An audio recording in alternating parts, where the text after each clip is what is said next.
thank you all for being here tonight. I'd like to talk to you a little bit about the proper care and use of hearing aids. Being deaf in our time is really not that big of a deal, not as big as it was, say, 50 years ago, but we have to use the tools that are at our disposal. One of those tools is hearing aids. Without the use of hearing aids, it will greatly decrease the chances that a child will ever verbally speak or respond to environmental sounds, which are like outside noises like cars, things like that. I have a deaf child. This is Rage right here, and he's going to help me a little bit later on showing you how to put the hearing aids in. I'm going to show you the hearing aids. I'm going to name all the pieces and parts so you know what they are. I'm also going to demonstrate proper handling and care of them, and I'll explain everything as I go so you know what I'm talking about. Like I said later on, Rage is going to help me show you how to put them in. Well, let's start by looking at the hearing aid itself. This is your hearing aid. This is the mold right here. This is the part that actually goes into your ear, and each mold is specifically designed for each ear.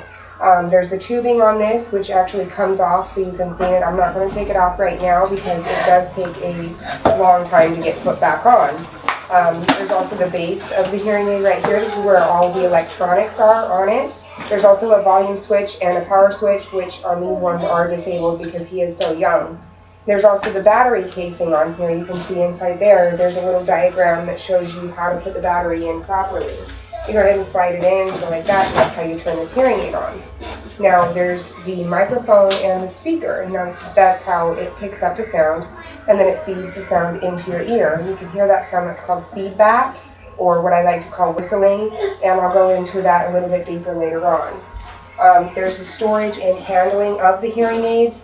I prefer this hard case right here. It's really convenient when you're out and about. You can just throw the hearing aids in there.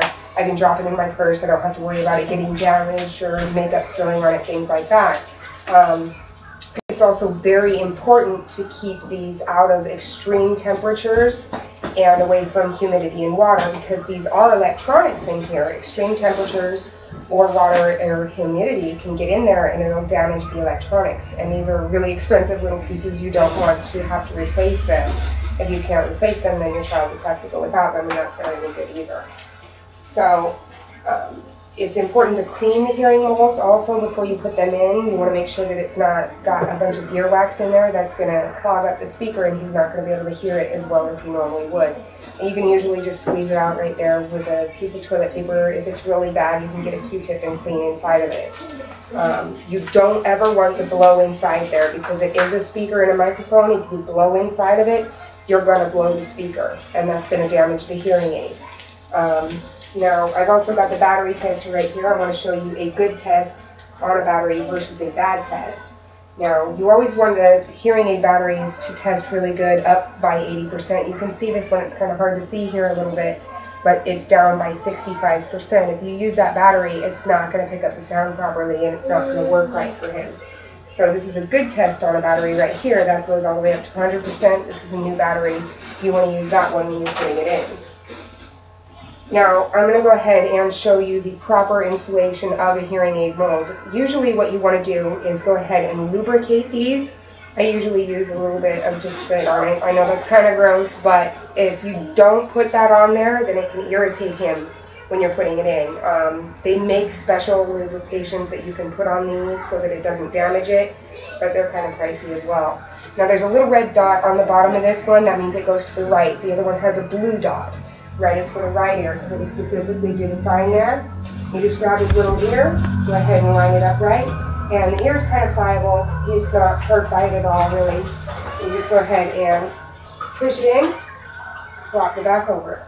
Now, this is an improper installation, and I'm showing you this because you hear that whistling. That's the feedback sound. If it's not put in right, you're going to hear that noise.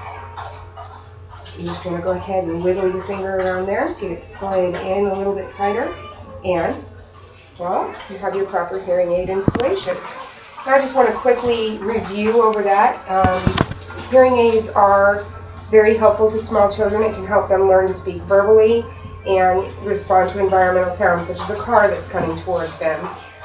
They're pretty expensive, so you want to make sure that you take care of them and they don't get damaged.